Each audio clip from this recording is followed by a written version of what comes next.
नमस्कार, मैं doctor Vijaya वाकोडकर from Bhilai Chhattisgarh. आज हम बात करेंगे नेचुरली कंसीव करने के लिए आपको क्या क्या टिप्स की ज़रूरत है और क्या आपको करना चाहिए। देखिए, सभी लोगों को लगता है कि हमको नेचुरल प्रेगनेंसी हो तो सबसे अच्छा है। वो बहुत कोशिश करते रहते हैं। आजकल तो IVF इनफर्टिलिटी के क्लिनिक्स हर जगह आपको मिलते हैं और बहुत सारी सलाह होती है IVF, IUI, ICSI ये सब प्रोसीजर करने की।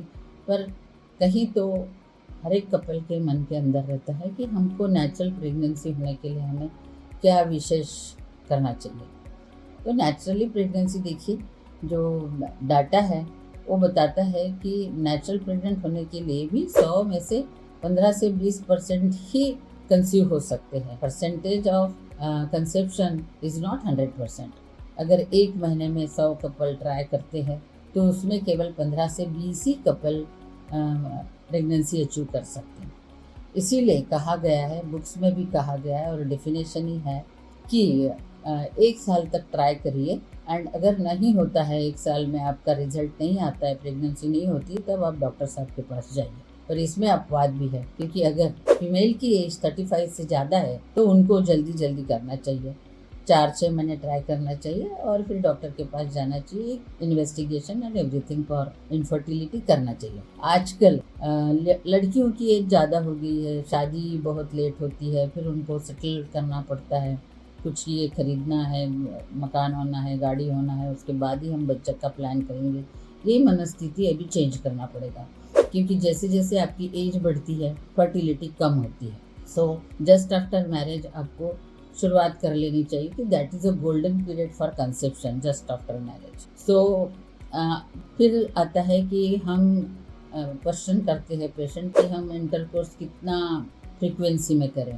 तो अल्टरनेट डे या 2 दिन के इंटरवल में आप इंटरकोर्स करेंगे, और वो भी मंथली के 5वें दिन से लेके 15वें दिन तक, क्योंकि this is a fertile window. इस दौरान अगर इंटरकोर्स होता है तो प्रेगनेंसी के चांसेस बढ़ते हैं।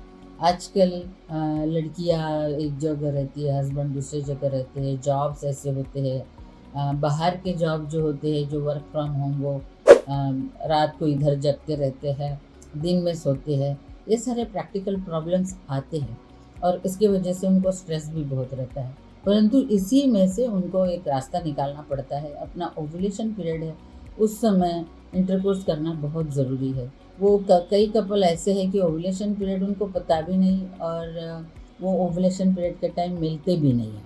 तो ऐसे उनके सालों साल निकल जाते हैं और फिर उनका एज बढ़ता है।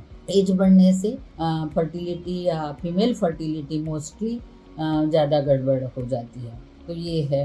देन ये भी एक क्वेश्चन आता है कि इंटरकोर्स करने के टाइम हम किस पोजीशन में रहे, आगे रुकना है कि कितना घंटे सेम पोजीशन में रहना है। तो ऐसा कुछ नहीं है, इसके लिए ज़्यादा टेंशन करने की ज़रूरत नहीं। ज़्यादा से ज़्यादा 15 मिनट आप एक पोजीशन में लेटे रहें, उसके बाद आप उठ सकते हैं, सब कुछ कर सकते हैं, ऐसा कुछ नहीं है। तीसरी बात ये है कि आप बहुत सारे लोग फर्टाइल पीरियड का टेस्ट करते हैं। एक LH किट आती है कि ओव्यूलेशन हुआ कि नहीं। जब शरीर का LH बढ़ता है उसके बाद ही ओव्यूलेशन होता है। LH एक हार्मोन है जो सर्ज होता है एंड उसके बाद ही ओव्यूलेशन होता है। बट ये किट आपको मिसगाइड करती है। समझ लो कि आज सुबह आपका सर्ज हो गया, आपको पता नहीं, और आपने टेस्ट किया तो ओव्यूलेशन किट निगेटिव आया, और यूरिन में वही लेवल आने के लिए और 12 से 24 घंटे लगते हैं। तो आप जब यूरिन में वो टेस्ट करते हैं किट से, ओव्यूलेशन किट से, तो उसमें वो पॉजिटिव आ गया, तो आपका ओव्यूलेशन हो चुका है पहले ही, ये आपको पता नहीं चलता। तो उसके लिए सबसे अच्छी होती है फॉलिकुलर स्टडी। आजकल सोनोग्राफी में मेंसेस के 10th डे से ऑनवर्ड आप बराबर सिक्वेंशली 4-5 बार सोनोग्राफी करिए। आपका एग बनता है कि नहीं, वो ग्रो कर रहा है कि नहीं, मैच्योर एग कब मिलेगा, एंड ओव्यूलेशन के लिए क्या करना चाहिए। इंजेक्शन आते हैं, ट्रिगर देते हैं ओव्यूलेशन के लिए, उसको लगाने के बाद आप इंटरकोर्स करेंगे तो 36 घंटे तो उसका इफेक्ट रहता है। तो ट्रिगर लगाने के नेक्स्ट डे, उसके और नेक्स्ट डे, ऐसे 2-3 दिन लगातार आप ट्राई कर सकते हैं। तो LH किट या ओव्यूलेशन किट के ऊपर ज़्यादा भरोसा नहीं करना चाहिए। उससे अच्छा इंटरनल सोनोग्राफी करके किसी भी डॉक्टर के पास जाएंगे, आपको ज़्यादा अच्छा गाइडेंस मिलेगा। दूसरी चीज़, अपने बॉडी को फिट रखना है, बहुत ही इम्पोर्टेंट है ये। आपका BMI क्या है वो देख के उसके अनुसार खान पान, और ओबेसिटी तो बिल्कुल नहीं होना चाहिए। Obesity is one of the great reason for infertility. हमारे पास आते हैं तो हम तो पहले उनको बोलते कि 4-5 महीने आप अपने बॉडी पे वर्कआउट करो and then you come for infertility treatment, तो हमारे लिए आपके लिए भी इजी होता है। फिर आपका खान पान, निकोटीन या अल्कोहल या कॉफ़ी, बहुत ज़्यादा चाय, ये पीने से आपका इनफर्टिलिटी पे असर करता है। खान पान भी अच्छा हेल्दी खाना और हेल्दी फूड, हेल्दी फ्रूट्स, ये सब खाना आजकल फैशन बहुत है, सबको पता है कि क्या हेल्दी है क्या नहीं है, वो खाना चाहिए। बहुत सारे वीडियोस में हमने डिस्कस भी किया है। तो नेचुरल प्रेगनेंसी कंसीव करने के लिए आपके शरीर को भी तैयार करना है। यूट्रस एंड ओवरीज का ब्लड फ्लो बढ़ाने के लिए आपके पेट की एक्सरसाइज बहुत ज़रूरी है। योगा कर सकते हैं आप, वॉक कर सकते, इससे आपका शरीर फिट रहेगा और प्रेगनेंसी कंसीव करने के लिए मदद मिलेगी। बाद में ये भी आता है कि आफ्टर 35 क्या, 35 ईयर्स अगर हो गई है या मोर देन 35 ईयर्स हो गई है तो उनके सारे रूटीन टेस्ट करने चाहिए।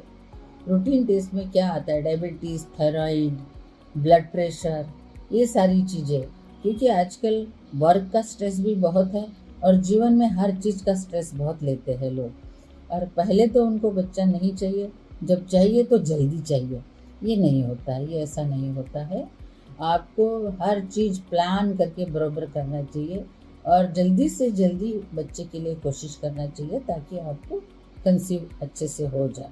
मैं सोचती हूँ आज की इस वीडियो में आपको नेचुरली प्रेगनेंसी अचीव करने के लिए क्या करना चाहिए ये समझ में आ गया होगा। आप ज़रूर इसको सब्सक्राइब करिए, शेयर करिए और ज़्यादा से ज़्यादा लोगों को इसको पहुँचाइए। धन्यवाद।